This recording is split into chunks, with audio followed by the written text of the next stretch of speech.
So ayan na nga mga pre ano, pag-usapan po natin ngayon itong, mga mukha na nandito sa ating screen kasi, eto po ano, yung about po kay Binay, Bong Revilla, Cheese Escudero, 'di ba? Hmm.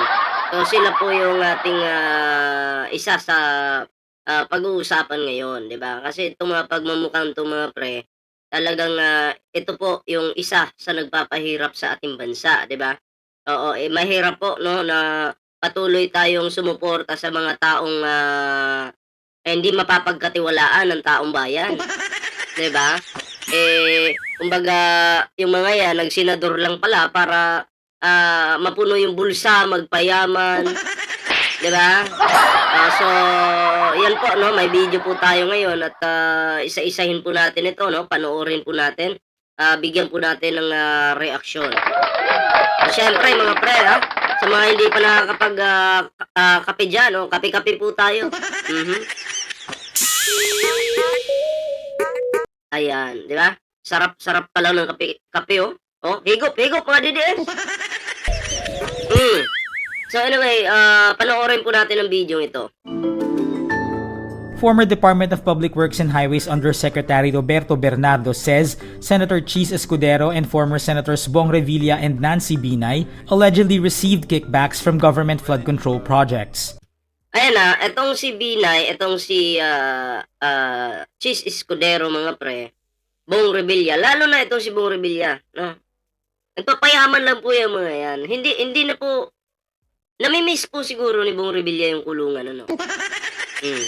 Tapos nung, siya ay nasasangkot na dito sa flood control projects na 'to, yung mga anomalya diyan, oo, siya ngayon ay, kumbaga sasabing ipagdasal niyo daw siya. Hmm, kapal na mukha nitong, Revilla na 'to, 'di ba? Matapos kang magnakaw, ikaw yung nakinabang, ikaw yung nagpasarap, napuno yung bulsa mo, tapos ngayon ipagdadasal ka. Mahiya ka naman, 'di ba? Mahiya ka naman, Bong Revilla. Muntik na tuloy Mapadilla, magkatunog kasi yung pangalan, eh, Mailya. Hmm.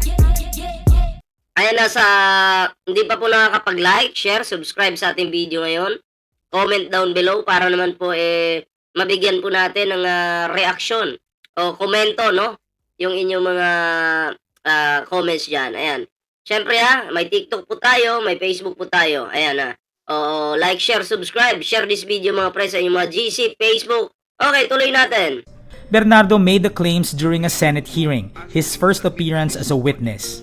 He alleges he So ito, siniraan din po ito ng mga DDS mga pre. Sasabihin, sinungaling 'to. 'Wag po kayo maniwala diyan. 'Di ba? Sinungaling daw. Alam niyo ba na, bago ka magsalita diyan sa, Senado, Kongreso, 'di ba? Manunumpa ka muna. Siyempre pagka sinungalingan yung sasabihin mo, mako-content ka. 'Di ba? Tapos sila po ang sinasabi, masingit ko lang ito si Saldico, sinasabi nila na si Saldico daw yung nagsasabi ng katotohanan. Paano? Paano nangyari? Siya nandiyan na, eh. Humarap, eh. May bayag, eh. 'Di ba? Si Saldico walang bayag. Oh. Kung talagang totoo yung sinasabi ni Saldico, dapat nandito siya. 'Di ba? Dapat nandito 'yan, bakit wala? So sinungaling po itong mga DDS na 'to. Kaya 'pag ang mga DDS po yung nagbalita, 'wag po kayo maniniwala diyan. Ubod po ng kasinungalingan yung mga 'yan, 'di ba? Oh, mukhang barya na ngayon pagmumukha, lalo na yan si Kokey, si Dada,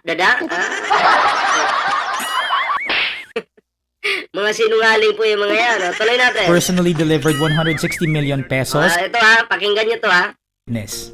He alleges he personally delivered 160 million pesos or 20% of 800 million pesos worth of government projects to Maynard Ngu, a friend and campaign donor of Escudero, Oh, ayan Donald Ngu. Sino to?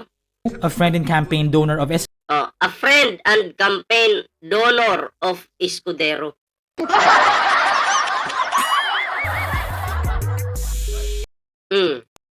So, konektado pa rin po itong issue na to dito kay Escudero, kay Quezzo de Bula. Escudero, reportedly on the senator's behalf. Ngu was one of the top donors of Escudero, donating 30 million pesos to his campaign in Bawal yun, di ba? Bawal yun. Oh. 2022. I would like to add that deliveries of cash were personally made to me. Siyempre, pera yun ng gobyerno. Dinala kay Ngu. Tapos ang nakikinabang din doon, malamang sa malamang, etong si Quezzo. Diba? So, pinaglululoko po tayo nitong Quezzo na to. Diba? Alam nyo, kawawa pala yung mga gustong tumakbo senador pag walang pera, walang connection. Diba? Automatic talo. Pero pag may pera ka, panalo ka. Pag may pag may connection ka, panalo ka pa rin. Diba? Grabe to mga pre. Hindi ka tanggap-tanggap to. By me to Maynard Ngu at his office in Manila. He also confirms the previous testimony implicating former Senator Bong Revilla. Isa pa tong kapal na mukha nito. Diba? Pagdasal daw natin. Magnanakaw kayo, pagdadasal ka namin. Tapos kang magpasarap, pagdadasal ka namin. Ginigigil mo ako. Saying he met Revilla in Makati in 2024, where he handed him a list of projects provided by former DPWH Bulacan 1st District Engineer Henry Alcantara. Senator Revilla asked for a commitment, which I suggested. Then he approved at 25% of the total amount of the projects indicated in the list here to attach as Annex C. Grabe, no? Nangungumisyo ng putik. Sana all 25%. 25% na dapat na i-apply doon sa mga proyekto na yan, naibubulsa po pala.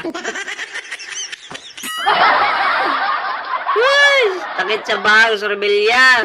Tapos ngayon maniniwala po kayo si Rebilla may pilay sa paa. Sipain ko pa yung paa mo eh. Ano? Kulang pa yan, ha? Kulang pa yan sa mga pambababoy nyo sa bansang Pilipinas. In Binay's case, Bernardo says that in 2024, her staff member Carlene Villa allegedly contacted him to request a 15% commitment for the former Isa pa to, si anak ni Nognog. Yung anak ni Nognog, 15% din. Ay, nako, nagigigip. Dapat dito sa mga to, pag mapatunayang sila'y nagkasala, bitayin, no? Wala kasing ganun sa Pilipinas. I relate the 15% commitment to Engineer Alcantara. Engineer Alcantara collected 15% commitment or about 37 million which was turned over to me and which I then delivered to Senator Binay at a house in Quezon City. Sana all. Sana all. Sa bahay talaga diniliver. Sana all, Binay, no? Ilang percent yun? 15%. Laking pera nun, Binay. Walang hiya ka talaga. Basura ka talaga, di ba? Pangalan nyo, sinisira nyo. Sa bagay, matagal lang sira eh. Nakakagigil to mga pre. Kayo mga pre, anong komento niyo dito? Comment down below para naman po mabasa natin yung inyong mga reaksyon. Ayan. Siyempre, no? Huwag kalimutang mag-like, share, subscribe para naman po maging updated kayo sa lahat ng mga uploads natin. May TikTok po tayo dyan, may Facebook po tayo dyan. Sana po inyong suportahan yung ating mga social media accounts.